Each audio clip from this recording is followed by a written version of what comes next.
अरे संजीव, बाबूजी को देखा क्या? अरे वो पानी का टैंकर आया ना, वहीं गए होंगे।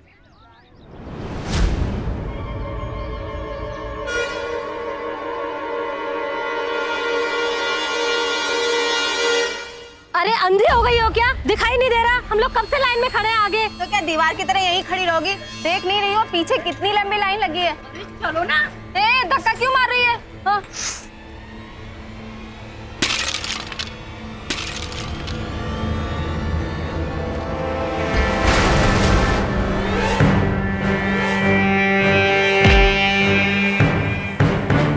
अबे भीमा से टक्कर लेगा तू, हड्डी पसली एक करके रख देंगे। अरे भीमा भाई काहे लड़ाई झगड़ा करते हो यार? हमको लेक्चर देने की जरूरत नहीं, समझे? अभी बताता हूँ उसको। पागल हो गए क्या? छोड़िए। तुझे बीच में घुसने को कौन बोला? चल हट हट इधर से। बाबूजी, बाबूजी, छोड़िए इनको। मैं कह रहा हूँ छोड़िए इनको, चल यहाँ से। अरे बेटा तू बीच में मत कर, आज इसको छोड़ूंगा नहीं, आज जिसकी औकात बता कर रहा। बाबूजी, मैं कह रहा हूँ ना छोड़िए इन्हें। बहुत जल्दी पड़ी ना सबको। अरे हमने पहले ही बोला था कि जहाँ हम खड़े होंगे उसके पीछे लाइन लगाना। समझ में नहीं आता इन जाहिल गवारों को। अरे ये लोग क्या समझेंगे? मेरा बेटा गौतम म्युनिसिपालिटी ऑफिस में जाकर पानी के लिए अर्जी लगाता है और तुम लोग भागे चले आते हो पानी भरने के लिए, वो भी हमसे पहले। अरे बिना लात खाए समझ में नहीं आता इन लोगों को, इसलिए इसका इलाज करना चाहिए। अरे बाबूजी, पानी भरोगे ना? बाबूजी क्या कर रहे हैं आप? भर लो पानी।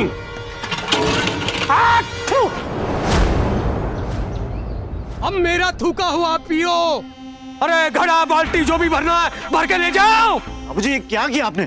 अरे गौतम बेटा जरा समझाओ अपने बाबूजी को। देखो इतने मुंह बंद, बीच में टपकने का नहीं। अब चलिए चलिए यहाँ से। बेटा चलिए चलिए। अच्छा किया, बहुत अच्छा किया। अब समझ में आया तुम लोगों को हमसे कंपटीशन लेने का मतलब।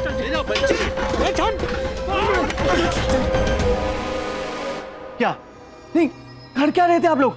ऐसे जानवरों की तरह लड़ता होगी। तुम्हारे बाबूजी ने जो भी किया ना, ठीक किया। क्या माँ तुम भी? क्या ठीक किया बाबूजी ने? माँ बहुत जोरों की भूख लगी है, जल्दी से हमारे लिए गर्मा गर्म रोटी बना दो। ठंडी रोटी खाने में मजा नहीं आता बिल्कुल। फरमाइश तो ऐसे कर रहे हो जैसे कलेक्टर की ट्रेनिंग लेके आ रहे हो। ठंडी नहीं, गरम रोटी चाहिए ना आपको। बड़ा है गरम रोटी खाने वाले। तुम्हें जरा सी भी शर्म नहीं आती नीलू? एक तरफ माँ बाबूजी पानी के लिए महाभारत मचा रहे हैं और दूसरी तरफ तुमों की लफंडरगिरी से फुर्सत नहीं है। आखिर घर क्या रहे आप लोग? अपने व्यवहार का असर देख रहे हैं आप नीलू पर? पढ़ाई लिखाई छोड़कर दिन भर अपने दोस्तों के साथ आवारागर्दी करते रहता है।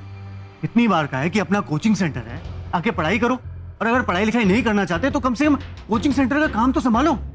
भैया आप जानते हैं कि हमारा पढ़ाई लिखाई में मन नहीं लगता है, हमको बिजनेस करना है बस। अच्छा, और बिजनेस के लिए पूंजी के आसमान से टपकेगी? अरे बेटा, कोई ना कोई रास्ता निकल ही जाएगा। जब भगवान ने मुंह और हाथ दिया है तो निवाला भी वही देगा। हाँ, ऐसे भगवान के भरोसे अगर हर आदमी हाथ पे हाथ धर के बैठे रहे ना तो हो गया कल्याण। मुझे आश्चर्य होता है कि आप लोग ऐसे जाहिलों जैसी बातें कैसे कर सकते हैं। ठीक है बेटा, तुमको पढ़ा लिखा के काबिल बनाया हमने, और अब तुम्ही को हम अनपढ़ जाहिल नजर आ रहे हैं। वाह वाह बेटा।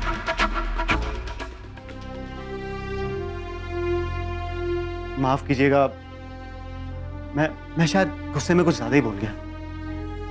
अगर आप लोगों को मेरी बात का बुरा लगा हो तो मैं एक बार फिर से माफी मांगना चाहता हूँ। अरे कोई बात नहीं बेटा, हम जानते हैं तुम्हारे दिल में कोई बात नहीं रहती, बस कभी कभी जबान फिसल जाती है तुम्हारी। नीलो बेटा, तुम फटाफट हाथ मुंह धो लो, हम तुम्हारे लिए गर्मा गर्म रोटी बनाते हैं, ठीक है?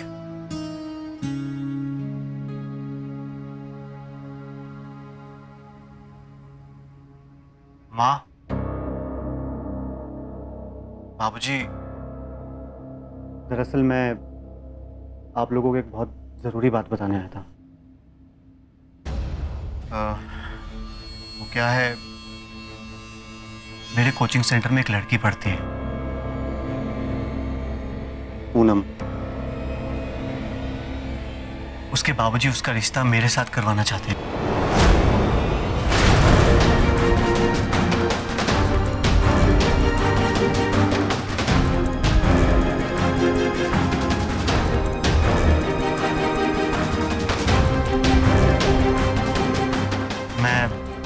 मैं आराम से बैठकर आप लोगों को सारी बात बताता हूँ।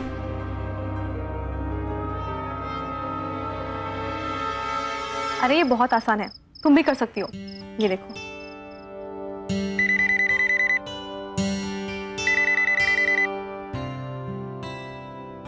हेलो हेलो पूनम, सर, आप? मैंने अपने घर वालों को हमारे रिश्ते वाली बात बता दी। अब आगे दोनों परिवार वाले बैठकर आगे की चीजें तय कर लेंगे। अगर ये बात आप खुद पापा को बता देते तो ठीक रहता। हाँ, आप उनसे मेरी बात कराई ना। तो आप 2 मिनट होल्ड कीजिए, हम पापा से कहते हैं कि वो अपने कमरे में फोन उठा लें। ठीक है। क्या हुआ वंदना जी, आप इतनी परेशान क्यों हैं? आपको मालूम है ना कि आपको परेशानी में देखकर मेरी हालत बिगड़ जाती है। पूनम की शादी के बारे में सोचकर मन को सुकून तो मिल रहा है, पर हमें ऐसे लग रहा है कि इस सब के बीच हम दीपक की परेशानियों को ही भूल बैठे हैं। ऐसी बात नहीं है वंदना जी, मुझे भी उसकी फिक्र है, पर मैंने सोचा था कि पहले पूनम की अच्छी तरह से शादी हो जाए, फिर हम लोग दीपक के बारे में भी कोई रास्ता निकालेंगे। वैसे आपने पूनम की शादी के खर्चों का क्या अंदाजा लगाया है? बेटी की शादी है तो खर्च तो करना ही पड़ेगा वंदना जी। हाँ? अरे कम से कम घर गृहस्थी की चीजें जैसे टीवी, फ्रिज, फर्नीचर वो तो देंगे ही। बिना स्त्री धन के अपनी पूनम को भला कैसे विदा करेंगे? वही तो, आजकल हर चीजों के दाम आसमान छू रहे हैं। बस यही सोच सोच के हमें चिंता होती रहती है। आप बेवजह चिंता कर रही हैं। अब ऊपर वाला बलवान है, भरोसा रखिए उस पर। वो आपको गौतम जी जैसा पढ़ा लिखा और सुलझा हुआ इंसान दामाद के रूप में दे रहा है। ये क्या कम है? आप बात तो सही कह रहे हैं, बस किसी तरह भगवान हमारी लाज रख ले। बेटी की शादी और बेटे की परेशानी दोनों साथ आके सामने खड़ी हो गई हैं, बस इसलिए चिंता होती है। अब दीपक बेचारा क्या करे? अपनी परेशानियां हमसे ही तो कहेगा ना।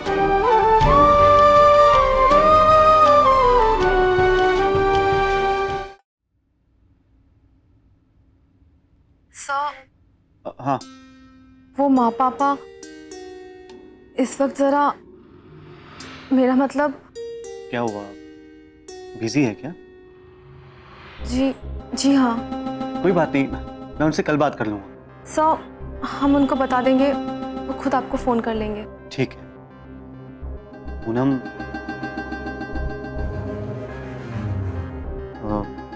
वो क्या है, मुझे आपसे भी कुछ बात करनी थी। हमें भी आपसे कुछ बात करनी है। हाँ तो बोलिए ना। नहीं पहले आप। तो ठीक है, पहले मैं ही बता देता हूँ, लेकिन मेरी एक शर्त है।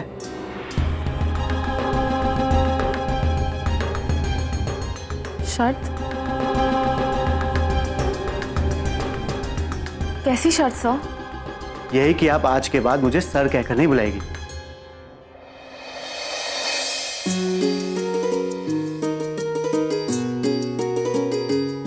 जी।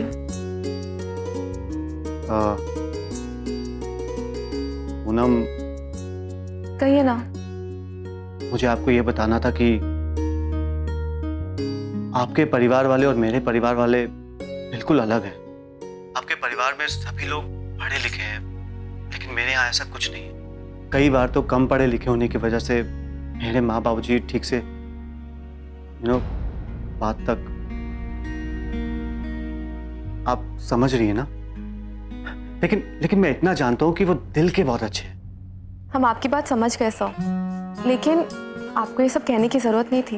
बड़े बुजुर्गों के पास तो जिंदगी की पढ़ाई होती है, और वो लोग भी तो हमारे लिए माँ पापा जैसे ही हैं, तो फिर आपको फिक्र करने की क्या जरूरत है? Thank you Poonam, thank you very much. आपने ये कहकर मुझे एकदम निश्चिंत कर दिया। अब आप बताइए, आप भी कुछ बात करना चाहती थी ना मुझसे? तो आप कह रहे थे कि बाकी बातें दोनों परिवार आपस में बैठ के तय करेंगे। तो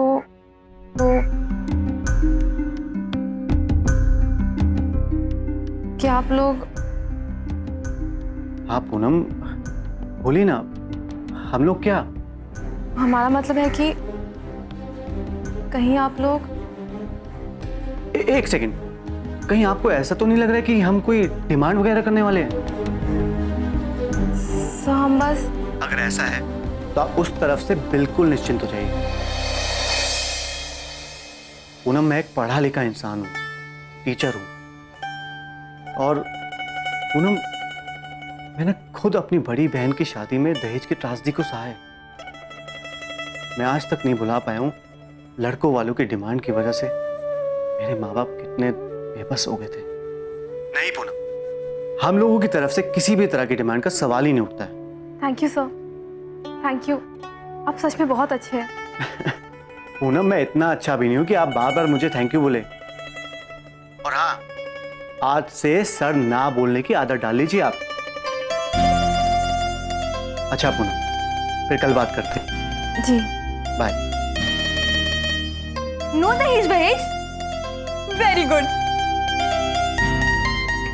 हम अभी ये बात जाके माँ पापा को बताना चाहते हैं, लेकिन समझ में नहीं आ रहा कैसे कहेंगे।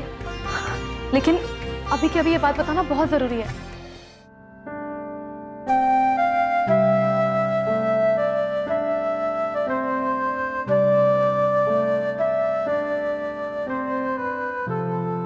जरा सुनिए तो, ये जेवर हमने पूनम के लिए रखे हैं और ये कुछ हमारे जेवर हैं।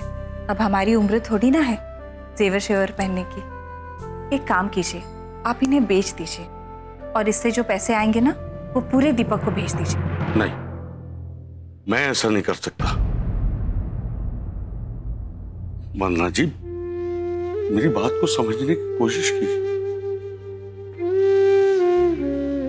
आपकी सूनी कलाई और खाली गला मुझसे देखा नहीं जाएगा। अरे तो क्या हुआ, दीपक का कारोबार ठीक होते ही हम अपने जेवर वापस बनवा लेंगे। मैं अच्छी तरह से जानता हूं वंदना जी, आप अपने बेटे और पति की मदद करने की कोशिश कर रही हैं, लेकिन आपके जेवर बेच देने से दीपक की जरूरतें पूरी नहीं होंगी। इतने पैसों से उसका कारोबार शुरू नहीं हो पाएगा। शुरू हो पाएगा पापा।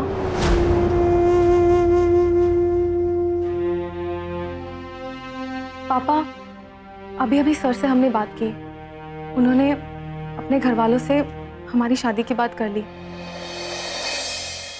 और सबसे बड़ी बात यह है कि वो बिना किसी लेन देन के शादी करेंगे। लीजिए, आप भी बिना वजह परेशान हो रही थी। अरे दुनिया में आज भी अच्छे लोग बाकी हैं। पर पूनम, लेन देन की बात कहाँ से उठी? नहीं माँ, वो सब हमने सिर्फ पूछा था एक बार, और सर की यही इच्छा है कि वो बिना किसी दहेज के शादी करेंगे। देखा देखा, मैंने कहा था ना कि गौतम जी बहुत ही भले और सुलझे हुए इंसान हैं। हाँ। पापा, हम सोच रहे थे कि अब जब कोई लेन देन की बात ही नहीं है तो आपने हमारी शादी के लिए जो एफडी रखी थी उसमें से बहुत पैसा बच जाएगा, तो क्यों ना वो पैसा हम भैया को दे दें। भगवान का लाख लाख शुक्र, अब पूनम की शादी के साथ हम दीपक की भी मदद कर सकते हैं।